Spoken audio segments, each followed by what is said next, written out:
Good evening and welcome to Olson's Books and Records, Metro Center, here in our nation's capital, Washington, D.C. This is an ongoing program. We never stop. We have a couple of authors a week. Wanted to mention, by way of introduction, some of the other upcoming events soon to occur here.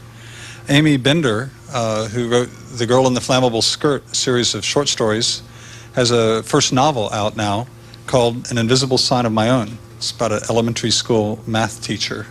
Very dreamlike, very nice. She'll be here Tuesday, August 1st, 7 p.m. Nathaniel Philbrick, In the Heart of the Sea, currently on sale here, will be here at Metro Center August 3rd with his book, The Tragedy of the Whale Ship Essex. That's the subtitle. Again, Nathaniel Philbrick, In the Heart of the Sea. Gerald M. Starr, Air Wars, The Fight to Reclaim Public Broadcasting, will be here Wednesday, August the 9th, 7 p.m. Elizabeth Berg, author of Durable Goods and Until the Real Thing Comes Along, has a new novel called Open House. She'll be here Thursday, August the 10th. Thursday, August the 31st, skipping to the end of next month, Stephen Ambrose, author of Undaunted Courage and numerous other books, has a new book called Nothing Like It in the World, The Men Who Built the Transcontinental Railroad, 1865 to 1869. This will not be here at the Metro Center Olson's, but a block over at the National Press Club Ballroom. Tickets cost $5. The rest of the events, of course, are free. Tonight's event is Morris Berman, author of the new book, The Twilight of American Culture. He's also written 5 other previous books, among them my favorite, Coming to Our Senses, The Hidden History of the Body in the West. Is that the right subtitle? Yes. Body and Spirit in the Hidden History of the West. Body and Spirit in the Hidden History of the West. Yes, it's an excellent book. We have a couple of copies left of it. A forthcoming book any day now will be Wandering God. That's actually out, excuse me, and we'll have it in stock shortly. But tonight's book, The Twilight of American Culture, points out some serious roadblocks to the longevity of our culture, and I'm sure Morris will describe them in detail, but also an option, the monastic option, perhaps a way out. Very interesting material, and please join me in welcoming Morris Berman. Hi, thanks a lot. Can I do this without a microphone? Or do you need a microphone? Yeah, okay. Tell you what, you're taller than me, I think. Let's just lower this a few inches. Do something like that. Okay. Everybody hear me? Right? Okay. This book is a real departure for me. I mean, normally I do books that are like very thick, and they have footnotes that go on for several pages in small fonts, and you use a microscope or magnifying glass, and they're published by university presses, and they sell 6 copies, and I suspect my mother buys 4 of those, that kind of thing. And then I'm cornered at cocktail parties, and people say, tell me what this is about, and I really feel uncomfortable, and it's very esoteric, and I don't want to have the discussion and all that. And I just have another scotch. This was a very different one. That last one that Matthew just mentioned, I got the idea for Wandering God. It's about hunter-gatherers and nomadic peoples, and I got the idea in 1990. It just appeared. It took me 10 years. This one was written in 18 months. Although I have all my sources at the back, there are no footnotes. And when I'm cornered at a cocktail party and people say, tell me about it, I say, don't even get me started. You want to be here for 6 hours listening to a raving madman, this is the wrong question to ask, The one thing I want to say about it is, it's not, I guess, the most popular thing to write a book. It wouldn't appeal to the American mainstream, I can imagine, to write a book that essentially says, this is the twilight period of American civilization, and there really isn't a whole lot we can do about that. That's just the way it is. So, on one level, it's going to run against the grain of American optimism, which goes back at least to Ralph Waldo Emerson, and if you weren't raised on that, you were raised on Walt Disney. So basically all our feelings are, there's always an answer and everything's fine, really, and so on. And yet at the same time, that it would be something that I think wouldn't be easily accepted. The truth is that the argument is a no-brainer. The obviousness of it seems to me quite clear. At this 1 week after this book was released, Jacques Barzun published a book called Dawn to Decadence, which argues the same thing. He says this is the twilight phase of our culture. In fact, he's more pessimistic than I am. He predicts a renaissance for about 300 years from now. I figure maybe the 22nd century. I'm not sure, you know. So Jacques and I have to have a little talk, you know. But to me, it's an obvious, I mean, the central thesis is an obvious historical fact, and that is to say there are no exceptions. All civilizations come to an end. There's just no exception on the historical record, and why would we be the exception? If somebody came up to you in the street and said, you know, I've decided to live forever, you would say this is called denial. It's quite clear. And so the real question is not whether the American civilization is going to come undone. It's when, okay? And I'm pegging it for the later part of this century. This is a difficult book also to, to do a reading from, because it has very different parts, and I sort of am worried about misleading the audience. That is to say, if I pick, there are a number of diverse topics, although it comes together, and knits together as a whole, I believe. There are a number of diverse topics in this, so there's a problem for me of, if I just pick one part, you'll think that's what the book is about, and there are other parts. So I'd like to give you a little roadmap, basically, just talk, you know, what the outline is. The comparison I make, of course, is with the Roman Empire. Just as though, as politically, for several hundred years we had a Pax Romana, now we've had, for a century and probably, you know, much of the century to come, a Pax Americana, although the Roman one was political and ours is economic. 4 factors, as far as I can see, were involved in that disintegration. The first is enormous gap between rich and poor. In the Rome of Nero's time, and that's early still, 54 to 68 AD, 2,000 individuals owned all of the land between the Rhine and the Euphrates. I mean, that's just breathtaking. Well, 1% of the American public owns 47% of the wealth. You know, that's breathtaking too.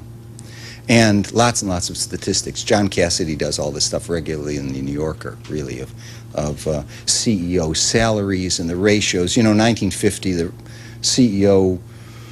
ratio of CEO to average worker in a company was 40 to 1 salary ratio. It's now over 400 to 1. You know, I mean, all of these things are quite clear. It's never been like this, even in the Gilded Age of the robber barons. You know, it was not like this in the United States. The second is an idea that strikes me as very important, that I take from Joseph Tainter's book, The Collapse of Complex Societies, which I think was published in '89.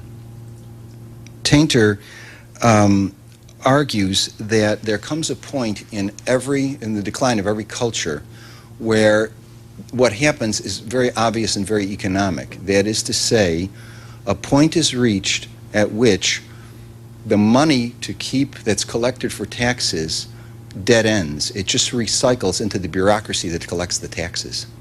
So you're not getting anywhere. You're running like a rat on a treadmill. And what then happens is, so you start off in the growth phase, and every culture goes through growth, birth, efflorescence, and decay. That's just it. So what happens, you plateau out for a while, and then the thing that starts to turn is when you're collecting money just to keep the money-collecting machinery going. And I think we're about 10 or 15 years away from that. But the handwriting is on the wall. We're going to run out of money for Medicare if nothing is done. 2015, Social Security runs out 2034. These are major entitlement programs that we can't exactly sidestep, and they require enormous amounts of money, and they're not going to be there. So there's a point of diminishing returns, and that's Tainter's argument. The third is a decline of literacy and intellectual awareness, general intellectual awareness. This has become so obvious that I really probably don't have to even mention this to this audience. Common words are now misspelled on CNN and in supermarkets. They never get Caesar salad right. Have you noticed that? It's only 5 more years they won't be able to get salad right. Really, I mean, this is not a joke. It's just a matter of time, And you just run into this all the time. I mean, just some wonderful, horrible stuff, you know. Woman interviewed by a newspaper in Sheboygan, Illinois, on the street. They were interviewing people on the street, asking if people thought George W. Bush was intelligent enough to be president. She replied, "He's pretty smart, but he doesn't know very much." A good Bush voter, I would say. We've got a presidential candidate. It's amazing that he would even be considered, and the chances are he's going to win, dumb as a stick. Doonesbury has done a great job of just quoting from campaign speeches. We ought to make the pie higher. I understand small business growth. I was one. Rarely is the question asked, is our children learning? Clearly he wasn't, you know. He probably hasn't read a serious book in his life, you know. But the stats, you know, 60% of Americans have never read a single book. 120 million Americans are functionally illiterate. I mean, wow. We are 48th in literacy in the world, you know, 48th. So, you know, there's lots of material on this. And then the fourth factor is what I call spiritual death, essentially apathy. This was the thesis of Oswald Spengler in The Decline of the West, where he said basically a civilization comes to the point where it's just repackaging old formulas. And so it has all the old slogans, but they've become kitsch. And in a sense, the governments are corrupt. People don't take what's going on seriously. I mean, a woman, I was just reading last week, some woman at a right-wing think tank compared the current presidential election to a student government election, you know, in high school. It's about as significant, you know, kind of thing. And with that, an enormous sense of ennui and really a lack of civility. The same, you know, I was reading this from Doonesbury, that same weekend, George Will did a piece in Outlook called A Gross Out Culture, you know, and he just listed a common lack of civility. I mean, I'm sure you've all got your anecdotes. I run into it on a daily basis, you know. 4 years ago, for the first time I'd ever seen this, the Chronicle of Higher Education began to have lists for conferences on the erosion of civility in the United States. I had never seen that before. You know, all this is relatively new. So those are, I mean, just to give you that roadmap, those are 4 factors that are involved in decline. And then I talk about a number of other things.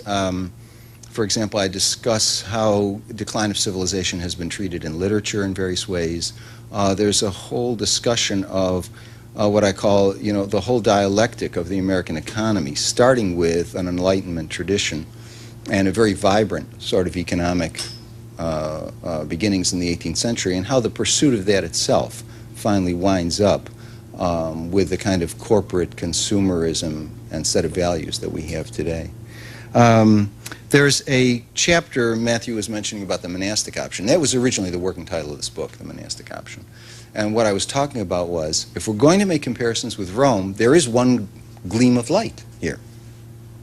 That is that starting from about the 4th century, but certainly taking off by the 6th century, there was a group, I would hesitate to say a class, but a group of monks, Benedictine and also in Ireland, so Benedictine on the continent and in Ireland, that basically started sequestering classics of Roman and Greek civilization, copying manuscripts, putting them in scriptoria and libraries, cathedral libraries later, and so on.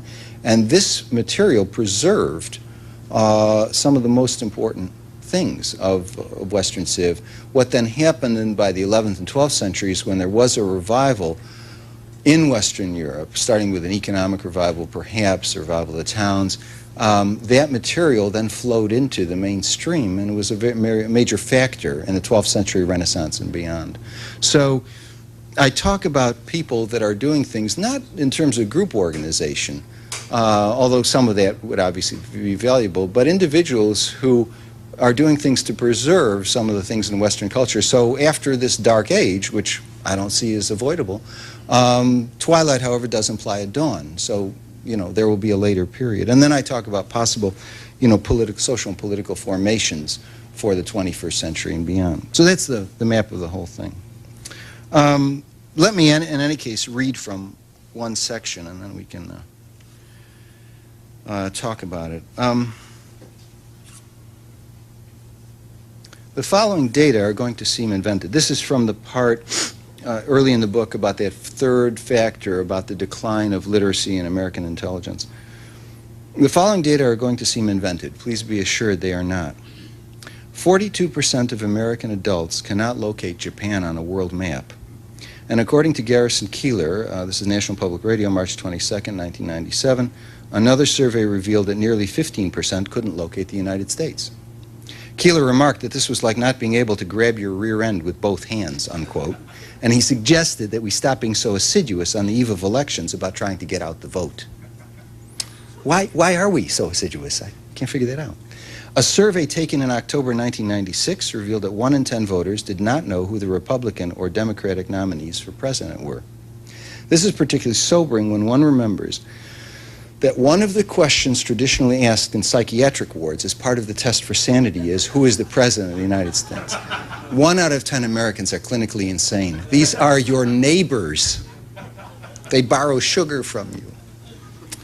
Very few Americans understand the degree to which corporations have taken over their lives, but according to a poll taken by Time magazine, nearly 70% of them believe in the existence of angels.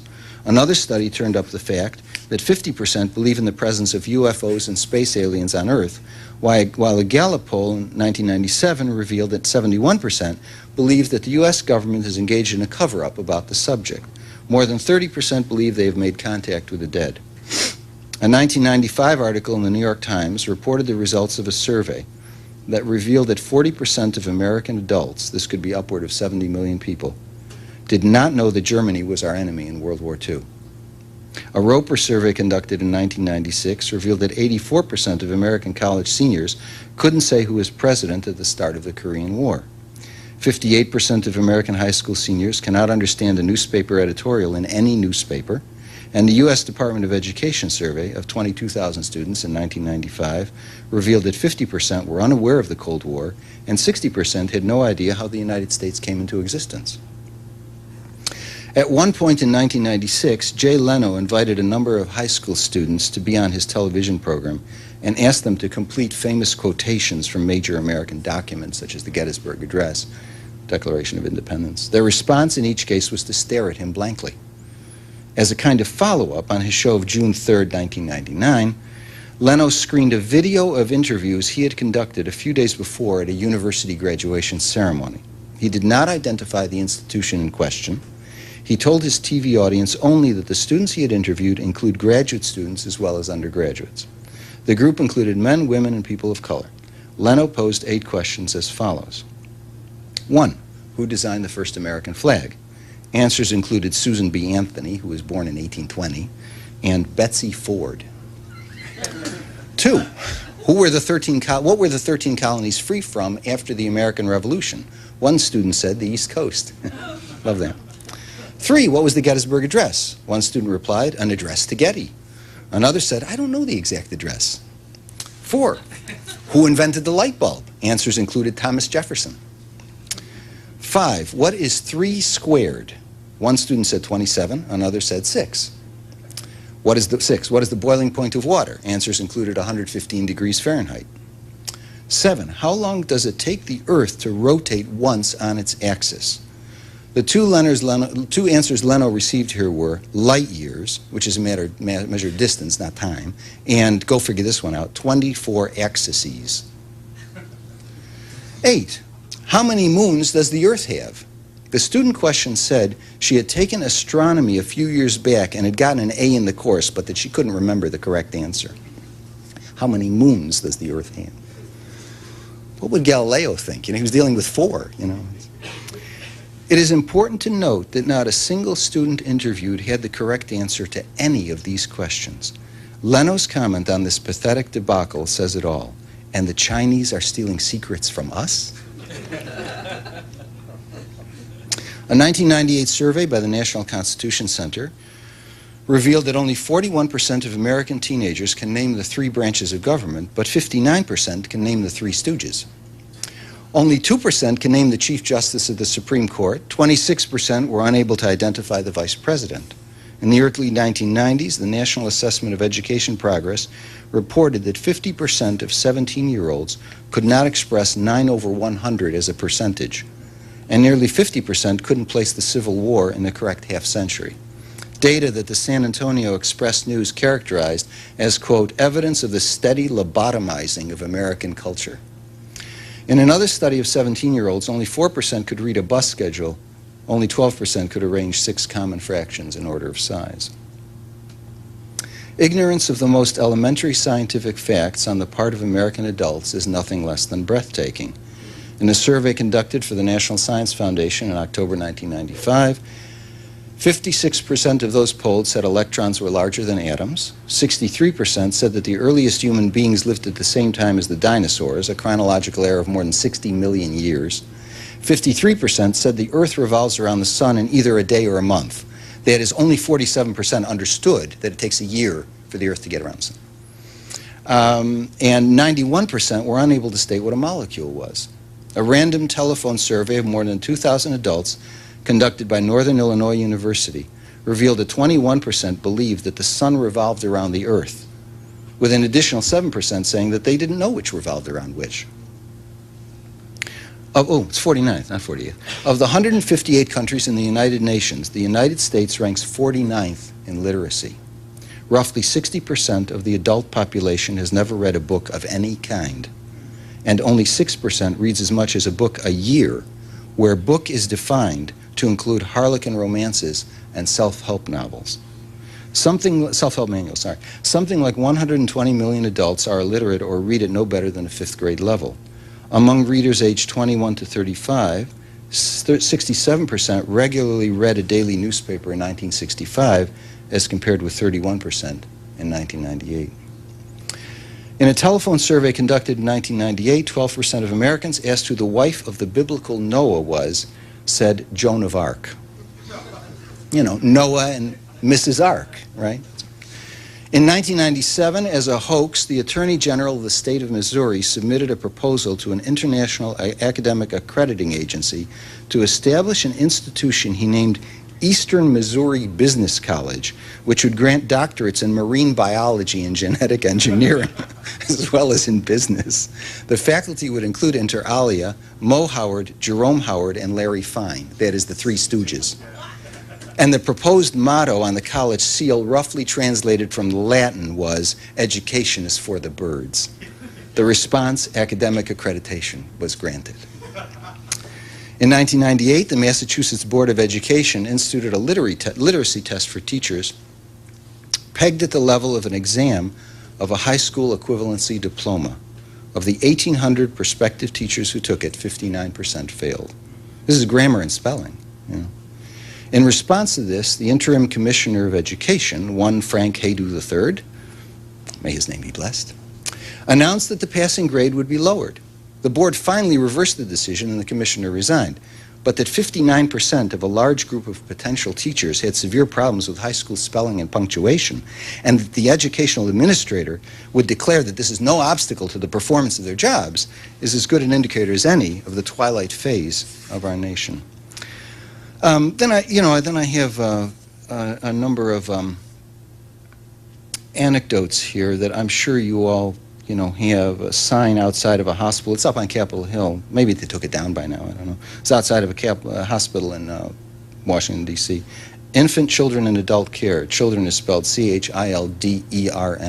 This is a manufactured sign. It wasn't, we're not talking magic markers here. They made a sign. A visit I made a few years ago to several creative writing classes at a college in the Midwest, only to discover that not a single student in any of these classes had ever heard of Robert Browning, whereas I was memorizing My Last Duchess when I was in high school. A colleague at the same school telling me that one of his students, a 20-year-old male, said he had never read a novel. Well, you get the idea. I mean, it's one other. I'm asked to give a lecture at a Southwestern university on, quote, the crisis of American intelligence. The talk is written up for the school newspaper by a student in her late 30s in an article of fewer than 250 words. That's one page, double-spaced type. There are 7 errors of elementary grammar and 1 completely incoherent sentence. I am guessing that this was not a deliberate attempt to satirize the lecture, which would have in fact been wonderful.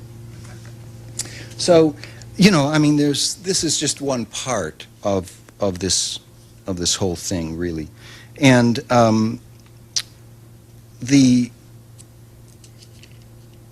what are we left with? I talk about the whole issue of, you know, the monastic option.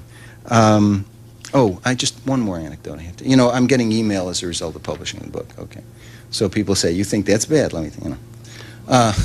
This is from somebody in Michigan.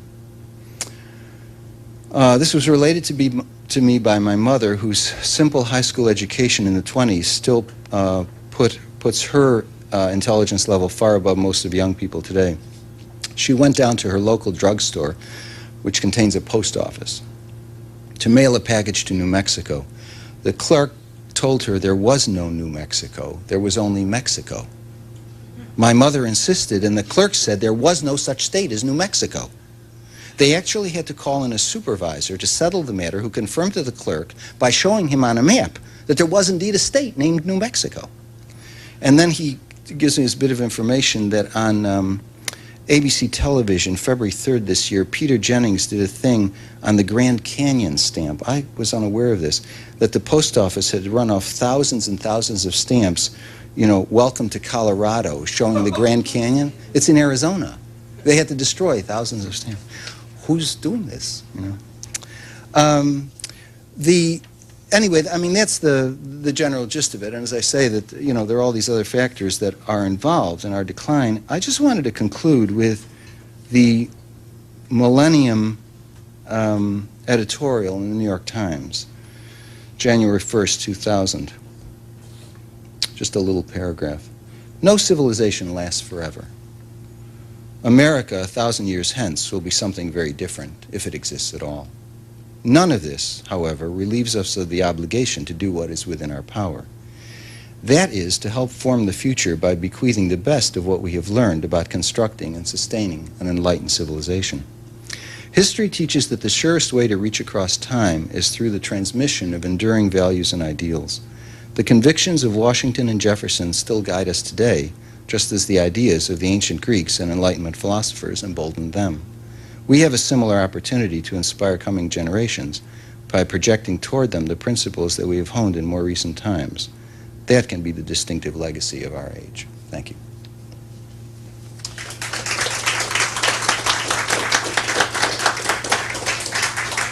So, questions? Yeah.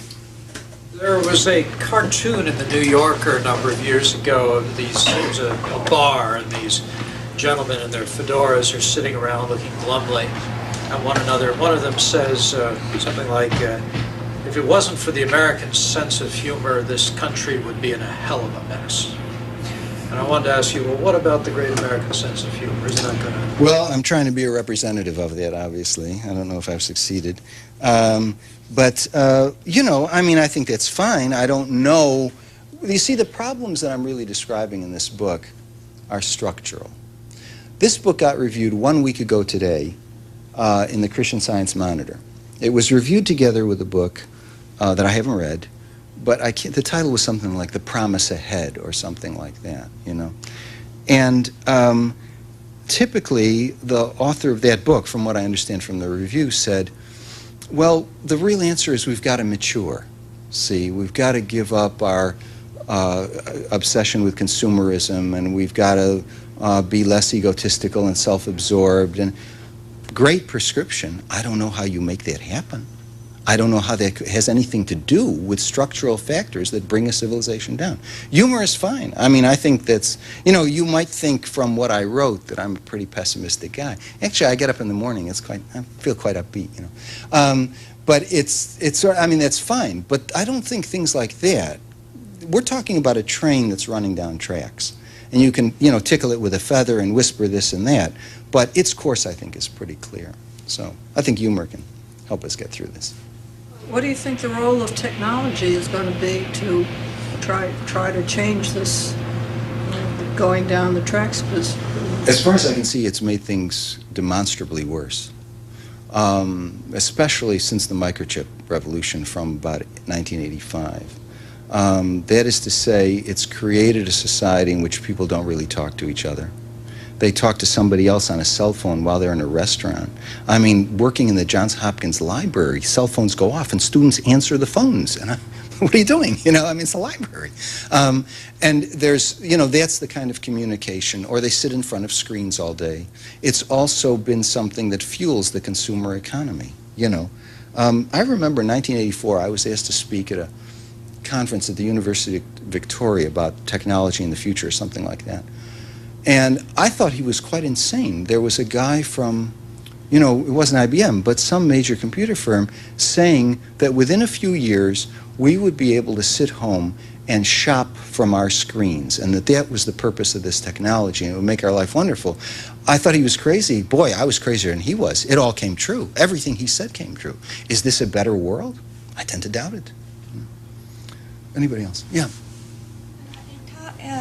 Toffler, the third wave, you know, he talks in '72, he was talking about institutions changing and going through systems. I mean, you don't see this as maybe like the second wave. I mean, the industrial third. Thank you. You know, it's beginning to crumble, and with things start getting made anew. Mm-hmm. I realize that's probably an optimistic view. Yeah, and I have to tell you that I just think that Toffler is a very superficial thinker. I mean, it basically is sort of like just skimming the surface of historical impressions and then saying things like, well, what we need to get out of where we're at is just more industrialization in a different way. I think that's very unlikely myself. I mean, the trend, I mean, he wouldn't pay any attention to trends like falling rates of literacy, widening gap between rich and poor. I don't know who he's talking to, but it's a kind of whiz-bang, new age, technological, Peter Drucker sort of group, you know, that thinks that, you know, you just need a kind of commercial, administrative, industrial, whatever it is, revolution, and we're all going to be happy campers. You know, I think it's unlikely. Yes?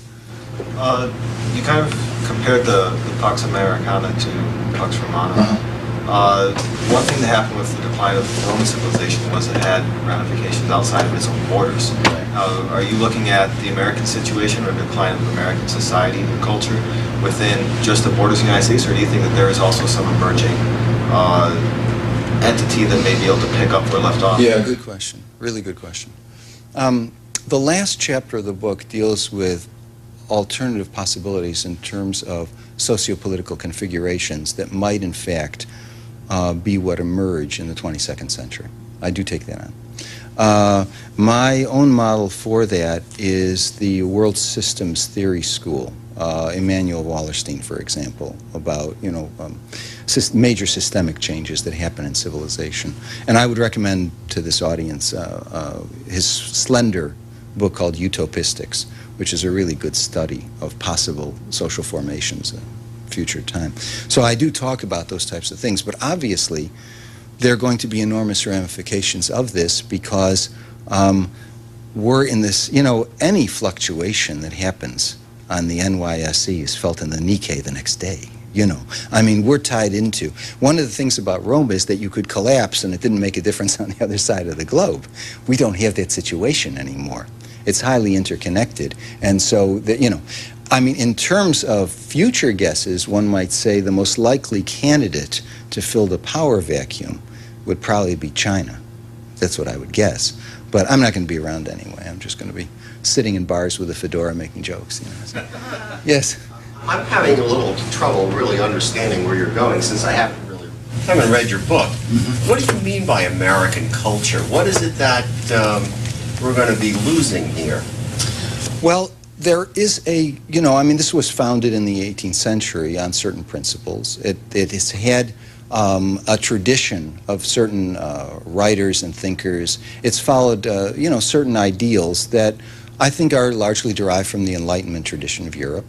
And it has been a very coherent sort of thing, and one that people could identify with. There are lots of, you know, you read standard history, American history books, and there are chapters about melting pot immigration and all that. My parents were part of that, coming over at Ellis Island in 1920, all that sort of thing. What we have now is the sense that there is no center. What we have now is a sense of drifting. Don DeLillo has made it the focus of his novels, the unstated premise that at some point around John Kennedy's assassination, we lost our moorings. We don't have a sense of direction now. There doesn't seem to be a sense of purpose. What has filled the vacuum, that would be a spiritual vacuum, I think, and what's filled it is a kind of corporate consumerism. That's what people are largely involved with. That's what the United States largely does. It makes money based on creating objects, creating need for those objects through advertising, and then selling them. And that's what it largely does. Up to now, one could say that, you know, much of what America stood for were a tradition of democracy, a tradition of technological innovation and entrepreneurship. All that's, you know, fine. I mean, but it has come along in a certain, there are dark sides to those developments as well. And in one of the chapters I write, called The Dialectic of Enlightenment, what I argue is, pushed far enough, things turn into their opposites. There is a dark side of democracy. Alexis de Tocqueville talked about it. We've got it now. There is a dark side to technological innovation. Alvin Toffler would be an excellent example of that. So we have gone, we have peaked, and there's an unraveling process now that's happening. Anybody else? Yeah. I keep wondering, where is the refutation of Malthusian theory? You know, is there any reason to be optimistic in the very least if population increases and, you know, the gulf between rich and poor, which is in the book, you didn't really mention, declining literacy rates, which you did. At what point, in other words, do we forget about spiritual death? What about physical death? What about pollution and overpopulation? Yeah, those are problems, of course, that are largely beyond our borders.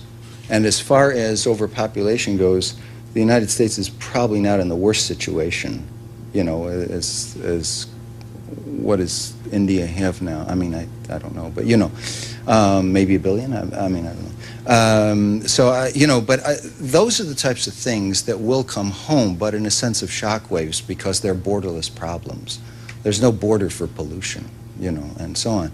Still, you know, there are, you know, serious attempts to use science and technology to clean things up. It's possible, for all I know, that Lake Erie is better now than it was 30 years ago, you know, things like that. Yeah. Yeah, I haven't read your book either, and I haven't thought this through, but I'm thinking there are many books now talking about how everything's speeding up, and you always see that nice graph of history. Would the monasticism have been an instance, for example, of slowing things down? Might that be a solution? Yeah, absolutely. Or did old cultures ever speed up because they did not have the technology we do have now? But in their own way, did they speed up? Yeah. Well, I mean, you know, these are good questions, really. I mean, certainly the monastic situation is an enormous slowdown of time. And I think, frankly, one of the healthiest responses, I mean, I have to work so hard just to stay in place, you know. I mean, I feel this every day. And I think one of the healthiest responses one can do is to return to a space in which you're not allowing that to happen in your life. I mean, just for your own sanity. Whether that, you know, whether we can say that they were in the context of a speeded up culture then, that I tend to doubt. This strikes me as being a very modern phenomenon, really a very modern phenomenon. You know. Somebody else, yeah. In your book, you mentioned ad busters as an example of the monastic idea. And in a recent issue, they focused on the rampant prescription of drugs like Prozac. Could you comment on how that relates to your thesis? Yeah, I mean, this is the part of the dark side of this, the hectic pace of life, and also a sense of meaninglessness, you know, that's going on. 1999, 3 billion prescriptions were filled in the United States. A large chunk of those were for Valium, Prozac, Zoloft, Wellbutrin, Paxil. I mean, psychoactive drugs that essentially cool you out, you know. Why would that be? And incidentally, that figure has been rising steadily, 5% every year. So 2000, the figure is estimated to be 5% more. 2001, 5% more of that. What does it say about a civilization that is basically a medicated society? That's only prescription drugs. feed in illegal narcotics that flow through this country, you know, in and out of ghettos and so on and so forth. Just feed in that. Feed in just simple white-collar 3-martini lunches, rates of alcoholism. This is a sad country. I mean, basically, those kinds of data indicate to me that people have pretty unhappy inner lives. You know, I don't see that a civilization can really sustain itself without an energy that says, I do want to get up in the morning. I do want to do what I'm doing. You know, this kind of thing.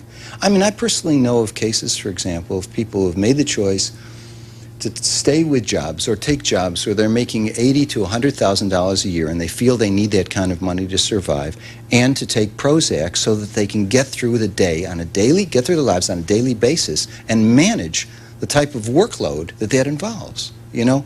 I mean, to me, that means that's what I mean by spiritual death. Why would people be taking drugs anyway? I mean, I smoked a lot of marijuana in the 60s. You know, I inhaled, let me tell you, I inhaled a lot, you know. And yeah, it was fun. Now it's kind of boring. I mean, I'm not into it, you know. But one thing I know is that for me, it wasn't about my life felt impoverished, and so I had to keep doing it. You know, I mean, it wasn't about that. But, you know, it's a very common thing, I think, the sensation of spiritual death. And then, in a sense, you get yourself into a state where nothing really matters too much, and you're just floating through life, you know. I mean, those types of statistics of even just prescription psychoactive drug use in the United States that rise dramatically every year, to me, are killer statistics. They really say what's going on. You do not find that in major newspaper articles, you know. So, yeah, anybody? Yeah. Do you see any hope in our multicultural society? Because the comparisons that you have used, you know, you're going to Rome and probably Greece. I haven't read your book, but you know, one of the things that come out of that is that they were very homogeneous societies. And I'm just wondering, because we have so many different pockets inside of the United States, if there can be some hope in, you know, in the division, you know, that the thought processes might not be Yeah, the it's same. a good question. With regard to homogenization, let me just say one thing. In the last chapter of the book, I talk about alternative socio-political formations that could occur. And one model I talk about, and I specifically say, although I don't think it could last forever, it's, as an intermediate solution, I don't think it's the worst we could face, and that's the Hellenistic model. Roughly, I mean, the dates are roughly 331, you know, BC to about 31, something like that. But roughly, if we take the Hellenistic period from, let's say, 200 BC to 200 AD, this was not a homogeneous society in the Mediterranean basin. It was very multicultural. And it was very interesting. It was very rich, because you had to pay attention to the Roman umbrella. Everybody had to pay lip service to that. And if you challenged the authority of the state, for example, like the Jews of Palestine, the Roman machine came down in no uncertain terms. But basically, if you didn't do that and you just hid out, you know, hung out, there were all kinds of subcultures, and that may be a viable possibility. With regard to the situation in the United States, one of the problems is that, with the exception of one minority group, the other minority groups are having an awful lot of trouble financially and educationally for whatever reason. The minority group that succeeds are Asians. They do better than whites on standardized tests, especially in science. They do extremely well. Blacks and Hispanics don't do very well. Now, there are all kinds of reasons for that, but those are the data. July 4th, 1999, front page of the New York Times, there was an article of black leaders discussing the fact that regardless of socioeconomic class for African Americans, they do badly on standardized tests. And what does that mean in terms of their share of the economy and stuff like that? And, you know, I mean, all kinds of difficulties then ensue. And, you know, people like Jesse Jackson and so on were lamenting this and saying they didn't know what the answer was. They didn't know what the solution. I don't know either. But, you know, it's sort of like those types of problems strike me as real problems. I don't see in them somehow flipping over to a kind of Hellenistic model where this would enrich us. They seem to be things that we can't seem to solve, and they create the kinds of, minority rage that I certainly understand and I think is justified, but we don't seem to have a way out of it because basically what we've learned is throwing money at the problem doesn't work either. So I don't know where we are with that. Yeah. Is the United States unique, or are the other Western industrialized countries in much the same shape? Yeah, this is a really good question. Let me give one comparison. I mean, I wouldn't take this necessarily as a model for future government or something like that, but May, June, I spent a couple weeks in Italy. Every day after breakfast, I would sit in the garden of my hotel, and I would open the Milan newspaper, and there are 2 or 3 pages, whole pages, of articles on cultural analysis, the art of giallo, Fellini's filmmaking, Holocaust survivor, Italian Holocaust survivors that Primo Levi and so on, writing about experiences, and analyses of these things in such a way that these types of articles could only appear in the United States in specialized academic journals. If the Washington Post attempted to do that on a daily basis, it would be broke in a month. You know it and I know it. Nobody would buy the paper anymore. In Milan, it's been going on for decades. There is actually an intelligent, literary middle class that reads, such as there was in the United States between roughly 1900 and 1960 or 65. You know, that has disappeared here. We only have a mass culture. We don't have a culture that buys Somerset Maugham, Graham Greene, and you know, they're not happening anymore. Ask the folks at Olson's what's selling. You know, it's going to be New Age and it's going to be self-help manuals and stuff like that. It's not going to be Graham Greene. Okay, so we're in a situation now. You know, I mean, as far as using Italy as a model, I don't know, I kind of have to admire a country that votes out its government every 9 months. You know, there's something neat about that. I kind of like anarchy, you know. There's something just wonderful about that in a certain way. At the same time, you know, I mean, I was aware of the fact that the lira wasn't very stable. A dollar was buying 2,000 lira at the time, which is, boy, not good for the Italians, you know. Great for me, but, you know, to live there is a different story. And so it's, you know, it's hard to say. It's hard to say. As somebody had earlier said, what are the repercussions outside our borders? And certainly the European countries are going to be affected by any downturn that we're involved in. But to travel around those countries, I have to tell you that when I got on the plane to the return to the United States, I wept. You know, I mean, for example, the United States is a country that has substituted comfort for aesthetics. It happens all the time, and the result is the environment's kind of ugly. Walking around Italy is like, to die for. It's whether you're in the countryside or you're in the cities, aesthetically, this is so fabulous. Why can't we do that? Because we don't give a damn about that stuff. That's why. Yeah.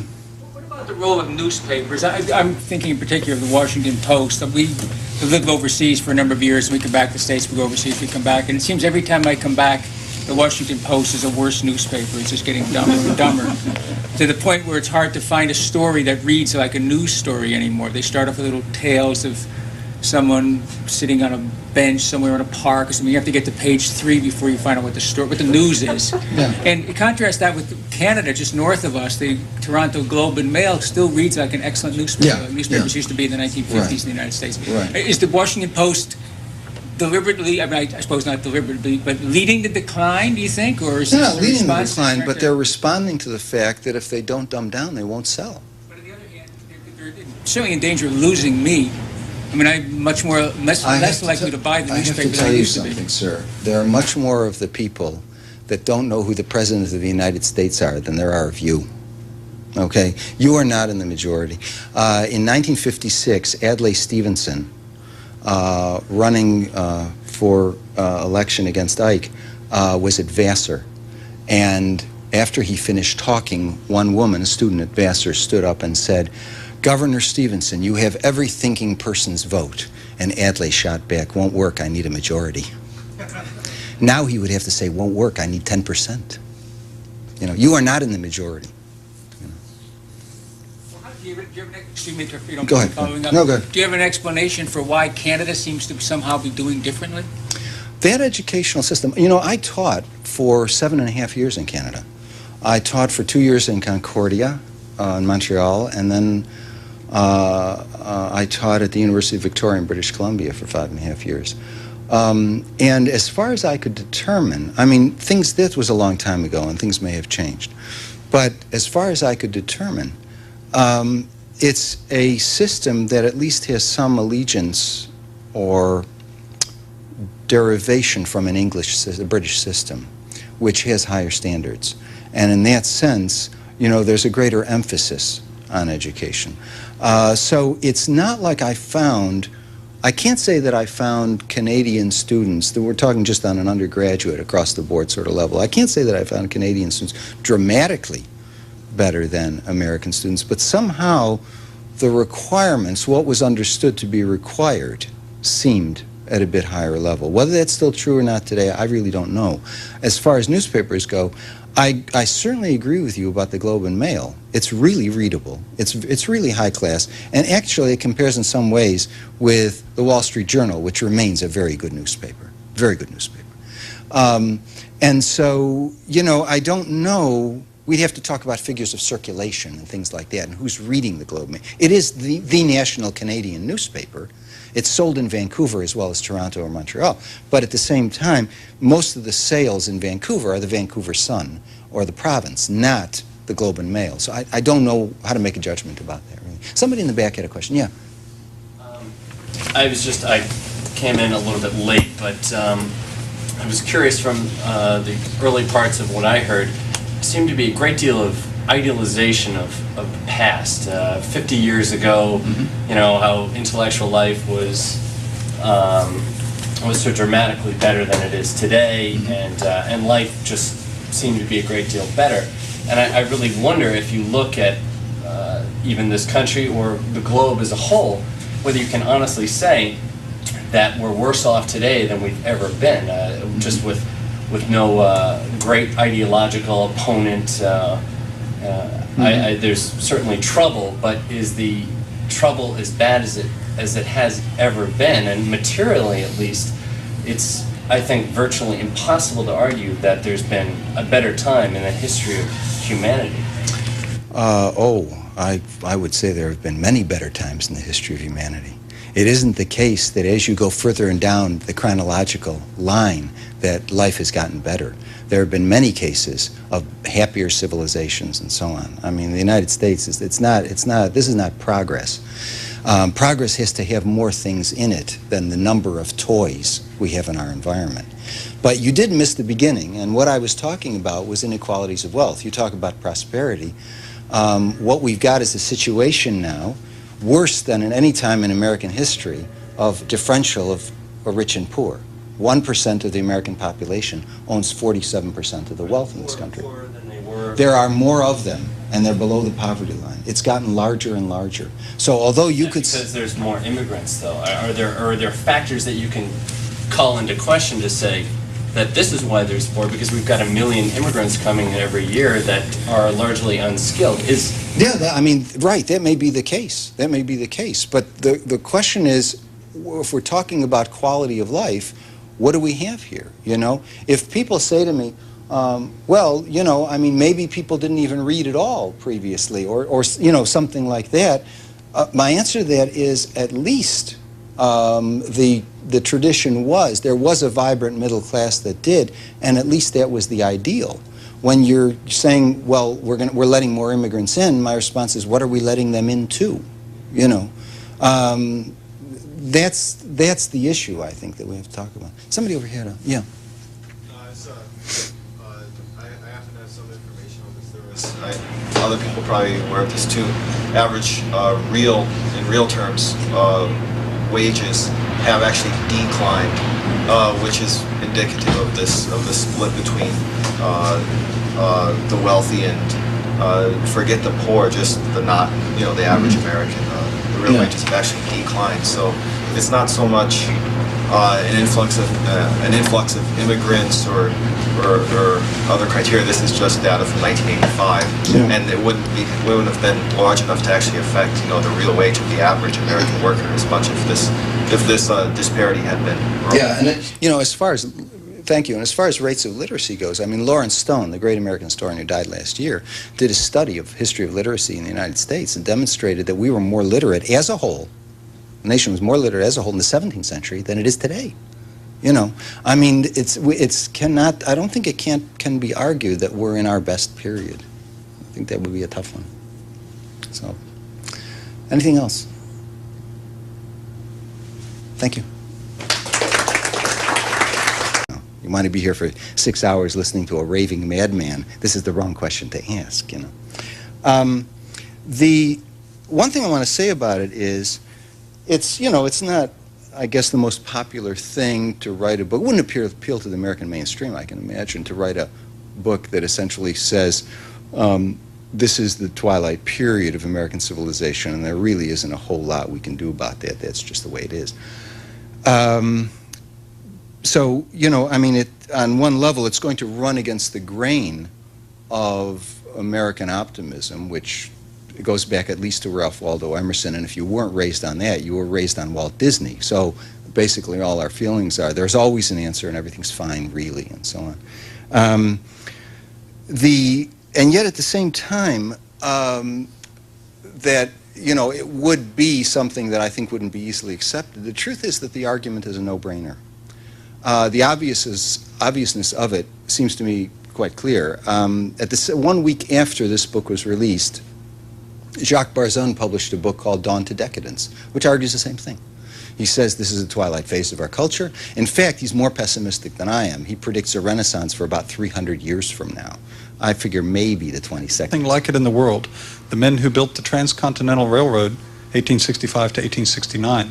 This will not be here at the Metro Center Olson's, but a block over at the National Press Club Ballroom. Tickets cost $5. The rest of the events, of course, are free. Tonight's event is Morris Berman, author of the new book, The Twilight of American Culture. He's also written 5 other previous books, among them my favorite, Coming to Our Senses, The Hidden History of the Body in the West. Is that the right subtitle? Yes. Body and Spirit in the Hidden History of the West. Body and Spirit in the Hidden History of the West. Yes, it's an excellent book. We have a couple of copies left of it. A forthcoming book any day now will be Wandering God. That's actually out, excuse me, and we'll have it in stock shortly. But tonight's book, The Twilight of American Culture, points out some serious roadblocks to the longevity of our culture, and I'm sure Morris will describe them in detail, but also an option, the monastic option, perhaps a way out. Very interesting material, and please join me in welcoming Morris Berman. Hi, thanks a lot. Can I do this without a microphone? Or do you need a microphone? Yeah, okay. Tell you what, you're taller than... Good evening and welcome to Olson's Books and Records, Metro Center, here in our nation's capital, Washington, D.C. This is an ongoing program. We never stop. We have a couple of authors a week. Wanted to mention, by way of introduction, some of the other upcoming events soon to occur here. Amy Bender, who wrote The Girl in the Flammable Skirt series of short stories, has a first novel out now called An Invisible Sign of My Own. It's about an elementary school math teacher. Very dreamlike, very nice. She'll be here Tuesday, August 1st, 7 p.m. Nathaniel Philbrick, In the Heart of the Sea, currently on sale here, will be here at Metro Center August 3rd with his book, The Tragedy of the Whale Ship Essex. That's the subtitle. Again, Nathaniel Philbrick, In the Heart of the Sea. Gerald M. Starr, Air Wars, The Fight to Reclaim Public Broadcasting, will be here Wednesday, August the 9th, 7 p.m. Elizabeth Berg, author of Durable Goods and Until the Real Thing Comes Along, has a new novel called Open House. She'll be here Thursday, August the 10th. Thursday, August the 31st, skipping to the end of next month, Stephen Ambrose, author of Undaunted Courage and numerous other books, has a new book called Nothing. Me, I think. Let's just lower this a few inches. Do something like that. Okay. Everybody hear me? Right? Okay.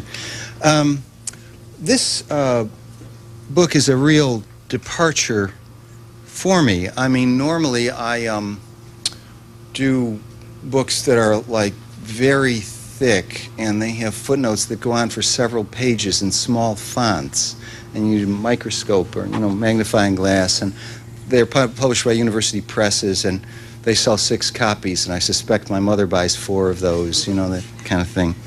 And then I'm cornered at cocktail parties, and people will say, "Tell me what this is about," and I really feel uncomfortable, and it's very esoteric, and I don't want to have the discussion and all that. And I just have another scotch. This was a very different one. Well, that last one that Matthew just mentioned, I got the idea for Wandering God. It's about hunter-gatherers and nomadic peoples, and I got the idea in 1990. It just appeared. It took me 10 years. This one was written in 18 months. Although I have all my sources at the back, there are no footnotes. And when I'm cornered at a cocktail party and people say, "Tell me about it," I say, "Don't even get me started." In the century, I'm not sure, So Jacques and I have to have a little talk,